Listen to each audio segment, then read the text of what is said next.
আসসালামু আলাইকুম বন্ধুরা। কার হাজবেন্ড কার বউয়ের রান্নার কিভাবে প্রশংসা করে সেটা তো আমি জানি না, তবে আমার হাজবেন্ড মানে তোমাদের দুলা ভাই কিভাবে আমার রান্নার প্রশংসা করে সেটা আজকে একটু শুনে রাখো। প্রথম কথা, যদি আমি শাক রান্না করি তাহলে বলবে যে শাকটা একদম টাটকা ফ্রেশ ছিল, সেই জন্য শাক রান্নাটা মজা হয়েছে। আর যদি আলু রান্না করি বলবে যে ভালো মাটির আলু ছিল, সেই জন্য আলুটা রান্না এত মজা হয়েছে, টেস্টি হয়েছে। মাছ রান্না করলে বলবে একদম ভালো পানির হয়তো বিলের মাছ, সেই জন্য মাছ রান্নাটা মজা হয়েছে।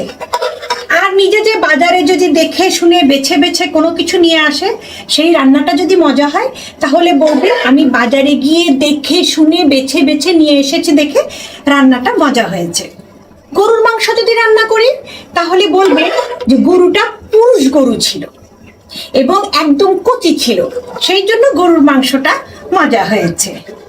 আর কোনোদিন যদি আমি রান্না বান্না করি আর ভুলেও যদি সে রান্নাঘরে এসে এই তরকারিতে একটু নাড়াচাড়া দিয়েছে আর কি, এইভাবে একটু নাড়াচাড়া দিয়ে চলে গেছে, তাহলে বলবে আমি একটু নাড়াচাড়া করেছি সঠিক টাইমে, সেই জন্য খাবার রান্নাটা মজা হয়েছে।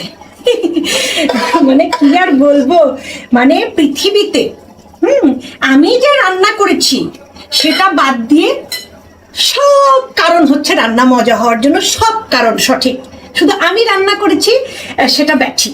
ঠিক আছে, এমনি মজা হয়ে যায় সবকিছু। কে রে ভাই, একটু প্রশংসা করলে কি হয়? তোমাদের হাজবেন্ড গুলোকে এখন দুষ্টু নাকি? ইচ্ছা করে প্রশংসা করে না কেন জানো?